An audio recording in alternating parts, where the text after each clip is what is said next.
Today we are going to discuss the Cochrane coat of arms. But before we get started, we wanted to let you know that we offer a genealogy research service at our website. Please visit us at coadb.com. First Cochrane coat of arms to discuss is blazoned Ermine on a chief gules, a stag's head erased or between two mullets argent, crest, a stag standing at gaze proper, attired gules. This belonged to Walter Cochrane of Drumbreck in County Aberdeen, Scotland.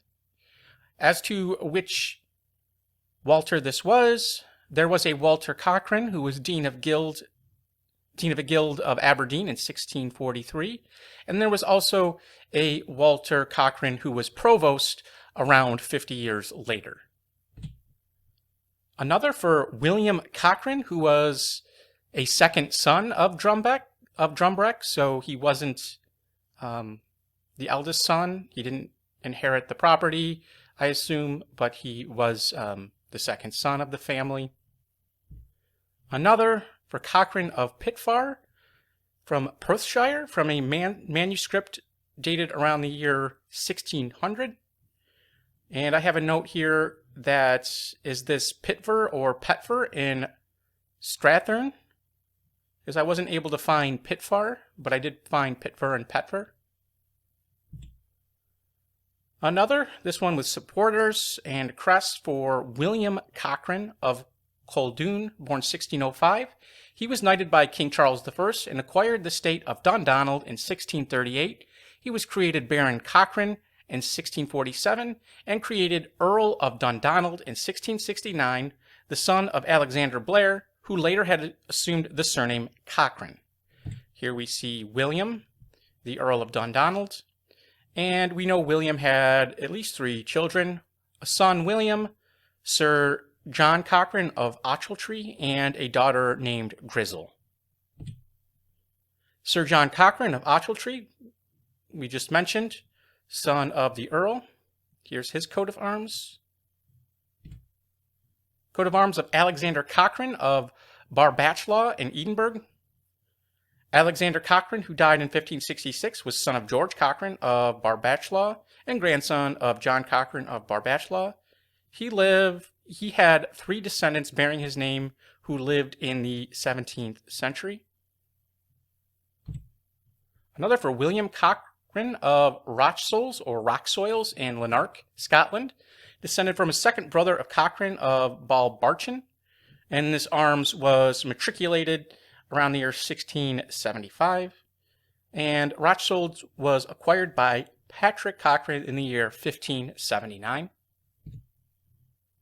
Cochrane of Askirk in Roxburgh, Scotland, arms matriculated in 1795, and there's a second arms for Ashkirk of Roxburgh, Scotland, matriculated in 1813.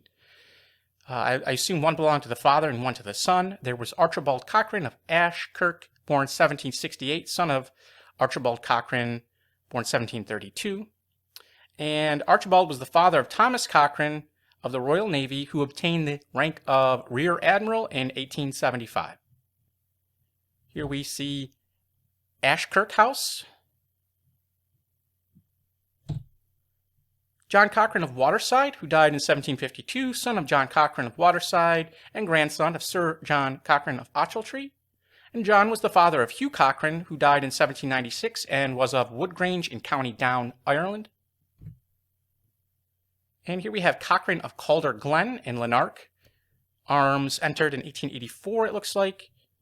John Richard Cochrane, born 1827, a liberal unionist, was born in Glasgow and held office of Justice of the Peace for Lanarkshire. Here we see the home of Coldoun around the year 1975. And we see the Cochrane family of Coldoun around the year 1895. One Milrind, the arms of Gilbert Cochrane, laird of the part of the lands of Pet Point, or Pratt Ponty in Forfarshire, Scotland. As to which Gilbert this was, there was a Gilbert Cochrane, son of Michael Cochrane, but he was assumed to have died as an infant in 1557. There was also a Gilbert de Cochran, Canon of Dundonald, who was alive in the year 1344. And lastly, a Strathearn chief, John Cochrane of Petver in Perthshire, 1504. There was a John Cochrane of Cochrane in Lincliffe, alive in the year 1460, who had descendants bearing his name who lived in the 16th century. And if you enjoyed this video, please visit us at coadb.com, link in the description. Thank you very much.